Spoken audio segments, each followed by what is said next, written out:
tous, j'espère que vous allez bien. Je vous reprends en ce dimanche pour la vidéo habituelle batch cooking, meal prep, s'avancer en cuisine. Et aujourd'hui, je vous ai encore concocté 2-3 petites recettes très rapides, très faciles et bien évidemment à petit budget parce que comme vous le savez, j'ai vraiment un budget bien spécifique pour chaque semaine et j'essaye de faire en fonction de mon budget pour tenir un maximum de temps au niveau des repas.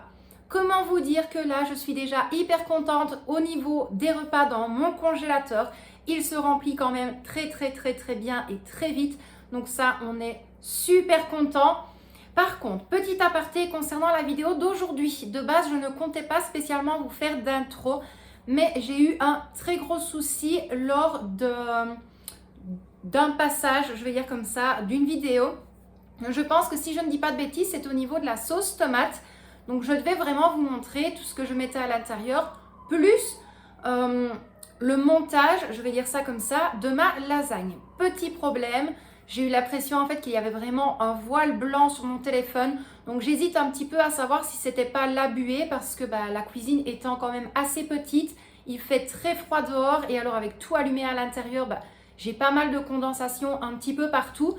Mais voilà, moi le problème c'est que je laisse mon téléphone tout le temps filmer et alors je vois le résultat final lors du montage. Et là, oui, il va manquer vraiment un tout petit passage. Pareil, vous le savez, tout ce qui est découpe de légumes entre autres, tout ça, je vous l'évite en vidéo. Mais de toute façon, je pense qu'il n'y a pas besoin d'avoir fait bac+5 pour parler comme ça, de savoir comment est-ce qu'on aime nos légumes dans les soupes ou autres. Donc moi, je vais vous dire à tout de suite. On va se retrouver immédiatement pour 2-3 recettes salées et également pour 2 recettes sucrées. De base, je voulais vous en préparer 3, mais je me suis dit, on va reporter ça à dimanche prochain. Comme ça, vous allez avoir un petit peu plus de contenu la semaine prochaine. Donc moi, je vous dis déjà un immense merci à vous d'avoir regardé cette vidéo parce que je ne vous reprends pas face caméra lorsque la vidéo sera terminée. N'hésitez pas à me dire en commentaire ce que vous en avez pensé. Si maintenant vous avez d'autres styles de vidéos de batch cooking, de meal prep ou autres, je compte également aussi très bientôt vous montrer mes différents livres de cuisine spécial petit budget et alors vous demander en fonction d'un sondage quel livre est-ce que vous souhaiteriez que je réalise tout simplement 2-3 petites recettes qui se trouvent à l'intérieur. Donc moi, je vous dis encore une fois un immense merci à vous de visionner cette vidéo. J'espère qu'elle vous plaira. Et quant à moi, je vous dis à très bientôt. J'ai commencé à préparer les légumes pour mon bouillon et également pour ma blanquette. Donc là, au niveau de mon saladier, j'ai des poireaux, du céleri et des carottes. Je prépare un cube de bouillon de poule pour la blanquette et un cube de bouillon de poule pour mon bouillon et également un oignon blanc. Donc là, pareil, je vous l'ai déjà dit, il faut vraiment optimiser son temps.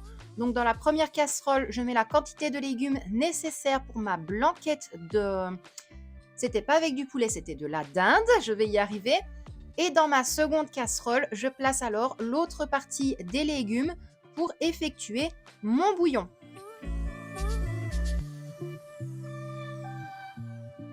Je vais faire revenir mes légumes dans un petit peu de matière grasse et d'huile d'olive et au niveau de ma casserole avec mes légumes pour ma blanquette, je vais rajouter l'oignon blanc. Je vais également m'occuper de mon hachis. Donc au niveau du hachis, je vais ajouter 2 œufs, de la chapelure, du basilic, du persil, du poivre, du paprika et un tout petit peu de piment en poudre.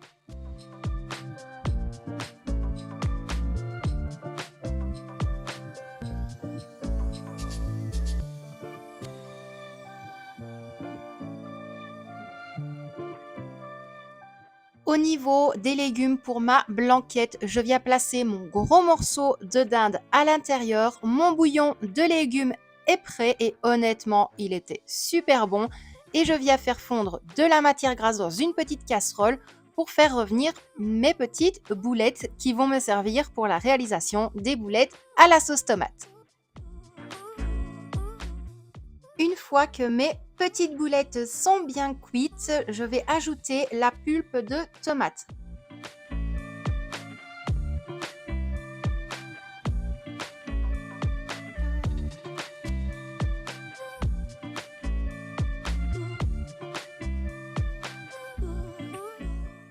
Au niveau des épices dans la sauce, je vais rajouter du paprika, du poivre, du persil et du basilic. Même si mes petites boulettes vont cuire avec la tomate, j'aime bien rajouter 2-3 petites épices quand même à l'intérieur. Ou sinon, je trouve que l'acidité de la tomate remonte quand même un petit peu de trop. Et moi, je ne vous le cache pas, je n'ajoute absolument pas de petits morceaux de sucre ou autre dans ma sauce tomate. J'essaye un maximum de la laisser nature et je ne vous le cache pas que j'ai hâte d'être vraiment à la saison des tomates pour pouvoir refaire ma sauce tomate. Il y a beaucoup de mots tomates quand même aujourd'hui, mais vraiment pour refaire ma sauce tomate maison, il n'y a rien de meilleur. Donc là ici, comme je vous l'ai dit, au niveau de mon bouillon de légumes, donc là il est totalement prêt. Les carottes sont légèrement fondantes et légèrement croquantes et ça c'est notre kiff ici. Et puis il n'y a pas à dire, c'est vraiment réconfortant. Au niveau de cette casserole-ci, je vais faire cuire le reste de mon hachis qui va me servir pour la sauce bolognaise et également pour la lasagne. Par contre, voilà, comme je vous l'ai dit en début de vidéo, malheureusement, la lasagne, je n'ai pas pu vous laisser le passage parce que c'était vraiment un très gros voile blanc. C'était vraiment impossible pour moi, donc je m'en excuse, mais de toute façon, je vous remontrerai bientôt une bonne recette de lasagne bolognaise et également une lasagne à l'épinard. C'est vraiment une lasagne que je kiffe plus que tout. Donc là ici, je vais laisser bien mon hachis mijoter avec la sauce tomate. Ensuite, on est parti au niveau des gratins dauphinois. Mes gratins dauphinois, comme je dis, revisités. Donc là, je vais avoir besoin de pommes de terre, de crème liquide. Dans ma crème liquide, je vais ajouter 2 œufs, de la noix de muscade. Je vais également ajouter du poivre, du fromage blanc nature. Et alors, je vais bien évidemment, lors du montage, ajouter mon saumon et recouvrir avec de l'emmental râpé. Alors, pourquoi est-ce que je vous dis un gratin dauphinois revisité? Parce qu'on le sait tous, le gratin dauphinois, de base, c'est vraiment des fines lamelles de pommes de terre. Mais voilà, encore une fois, ça, on n'est pas fan, on aime bien quand même avoir de la mâche, comme je dis. Donc, moi, je fais cuire mes pommes de terre, vraiment des petits carrés de pommes de terre à l'eau, à la vapeur. Je les laisse refroidir et après, je peux m'occuper de mon gratin dauphinois revisité. Donc, comme je vous l'ai dit, au niveau de la crème, je vais ajouter mes œufs. Je vais également ajouter le poivre, la noix de muscade, je vais y arriver. Le fromage blanc, je vais bien mélanger le tout. Et alors, au niveau de mes barquettes, je vais ajouter les pommes de terre, un petit peu de saumon, des pommes de terre, le saumon. Et ensuite, je vais mettre une quantité de crème et recouvrir avec le fromage. C'est aussi simple que ça. Et comme il va me rester quelques petites pommes de terre, j'ai fait un gratin dauphinois basique parce que le saumon, il n'y a que moi qui aime ça à la maison. Donc j'ai essayé quand même malgré tout de penser à tout le monde.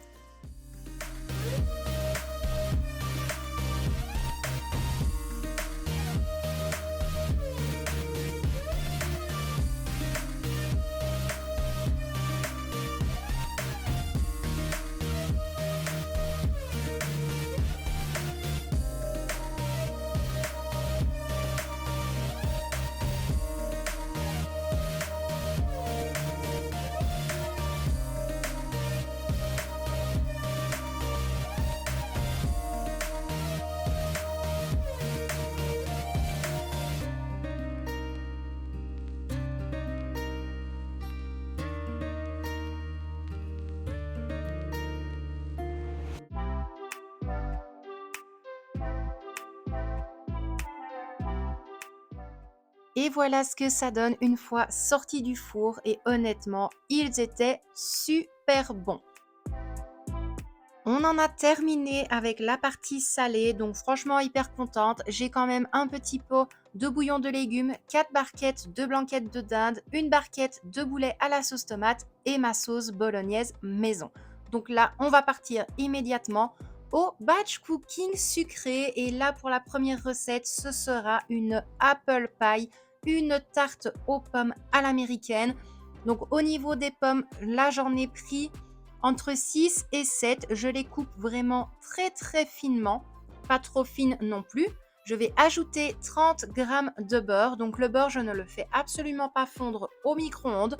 Je l'ai laissé à température ambiante. Je viens bien mélanger le beurre avec les pommes. Ensuite, au niveau de mon bol, là ici, j'ai 50 g de sucre brun, 50 g de sucre blanc, donc du sucre fin, et également un petit peu de cannelle en poudre. Je vais encore une fois bien mélanger le tout pour que tous les sucres et la cannelle soient bien répartis sur les pommes. Ensuite, je vais ajouter 40 g de farine. De toute façon, si vraiment vous souhaitez les recettes, n'hésitez pas à me le dire en commentaire et je vais faire le nécessaire rapidement pour toutes vous les placer. Du moins pour les recettes sucrées, parce que pour les recettes salées, c'est vraiment des fois au pif. Mais en tout cas, pour les recettes sucrées, si vous souhaitez les recettes, n'hésitez pas à me le dire et je vous noterai tout en commentaire.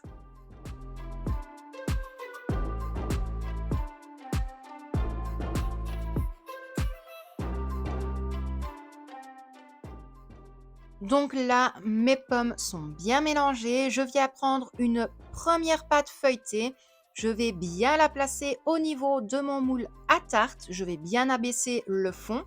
Et alors, au niveau du surplus, je vais le laisser et vraiment le faire retomber vers l'extérieur. Je vais fonctionner un petit peu comme la galette des rois. Comme ça, lorsque j'en mettrai la seconde pâte, j'aurai juste à passer avec mon rouleau à pâtisserie pour bien sceller les bords et enlever le surplus. Donc vous l'avez vu, j'ai piqué le fond de ma pâte feuilletée. Je viens ajouter toutes mes pommes. J'essaye de les répartir au mieux au niveau de tout mon moule et je vais recouvrir avec la seconde pâte feuilletée.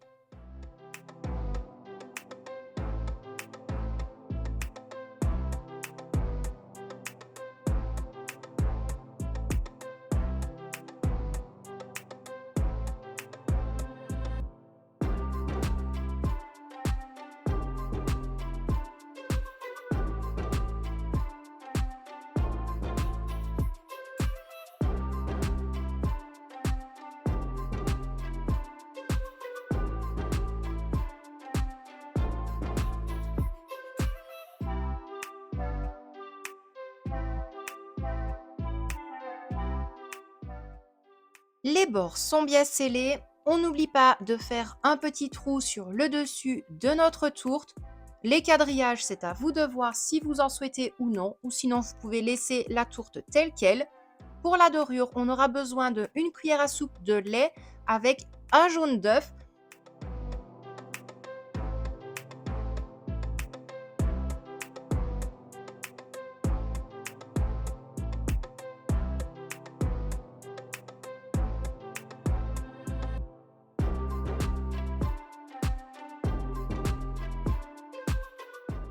Donc, pour notre four, on le préchauffe à 180 degrés et la cuisson, c'est entre 35 et 40 minutes.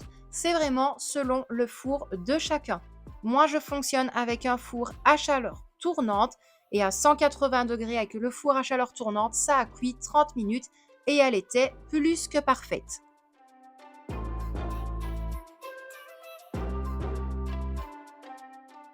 Regardez-moi cette tourte aux pommes façon américaine, honnêtement.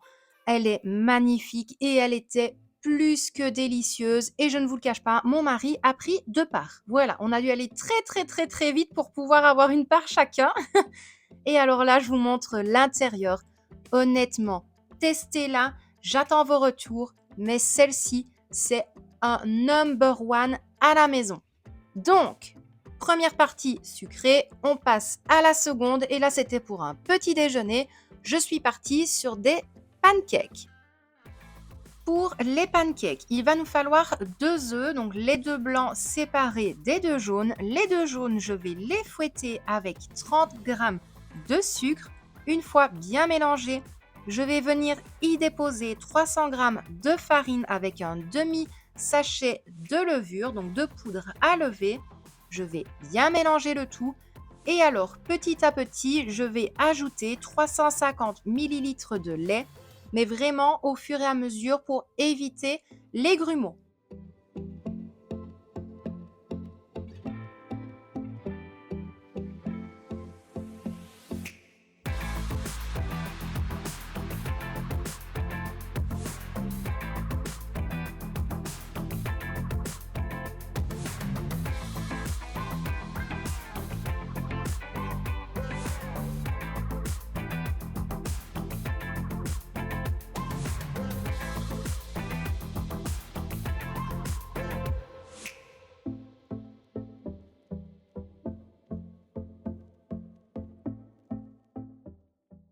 La première préparation est prête. On passe ensuite à la seconde partie de cette recette et là, ce sera de monter les blancs en neige. Donc pour les blancs en neige, je commence toujours à petite vitesse et alors ensuite, encore une fois, nos prises de tête, je vais à la plus haute vitesse et vous allez le voir, mes blancs en neige ne vont pas tomber de mon bol.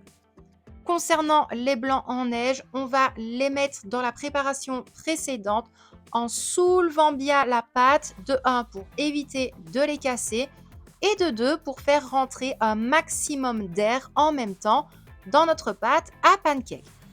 Lorsque notre pâte sera prête, je vais la placer une bonne heure au niveau du frigo et alors on pourra passer à la cuisson.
Alors, les pancakes de maman, C'est bon. ils sont bons? Oui.